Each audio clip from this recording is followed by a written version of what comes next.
Over the last month, various YouTubers have released videos discussing how broken YouTube is with the DMCA, fair use, and copyright strikes. How anyone can issue a false claim or strike and nothing happened to them. How in YouTube's eyes, if you receive a strike, you are guilty until proven innocent. And how it's literally impossible to 1. Reach YouTube, 2. Get a response in a prompt manner. You're supposed to get one in like one business day.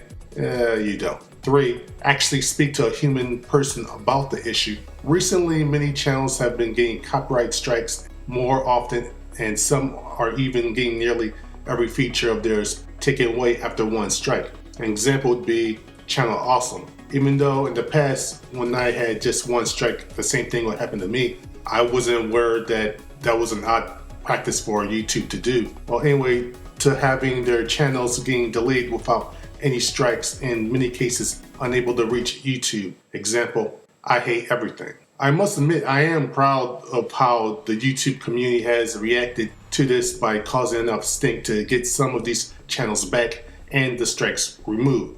However, that's not good enough. Only complaining about YouTube on YouTube but nowhere else is the equivalent of a bunch of customers who complain about the treatment they get from a particular store, then only complain amongst themselves and then complain to the store, and the store does nothing because they know the customers will keep coming back to them as if they didn't have any other options, even though they do. So the store just continues to treat them like crap. I get the feeling that people are thinking that this, what the fair use issue, is merely a YouTube or entertainment issue. It's not. It's a legal issue. Fair use is a law, and it's being broken by YouTube and some of the biggest companies around. And since it's a legal issue, we need the rest of the world to know about it. We need the YouTube community to contact both local and national news sites and organizations, or even the Better Business Bureau. I'll go a step further. We need to contact our congressmen, especially with this year being a major election year, and you know how much politicians love to jump on an issue like this. Hell, even if they bring up the topic and that's it, it would get YouTube's attention, and then we could finally start having a dialogue with someone from YouTube. Even if we can't get the government's attention right away, it's important we contact them anyway and also let every news agency know about this. I live about an hour away from Flint, Michigan, and everyone here knew about the lead water issue, but nothing was done until the media was able to blow it out of the water. Don't misunderstand. I am not saying that the copyright and fair use issue is on the same level as politicians knowingly destroying thousands of people's lives. My point is, nothing moved forward until the media got involved. Also, think about it like this. YouTube kinda resembles the government. Stay with me.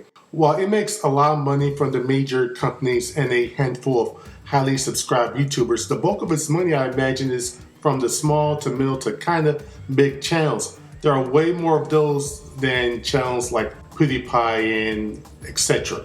If the ultra channel suddenly disappeared, YouTube could still function, but if the reverse happened, YouTube would be in deep doo-doo. Also, I will agree with what a lot of channels are saying about what to do from this point on. Do have backups of your videos. Do be cautious, but don't be scared to the point where you do nothing or just leave YouTube out of fear. Also, as a precaution, do have a second channel under a different email address just in case something happens to your other channel. And now I'm going to finish up this video with some alternatives to YouTube that you might want to check out.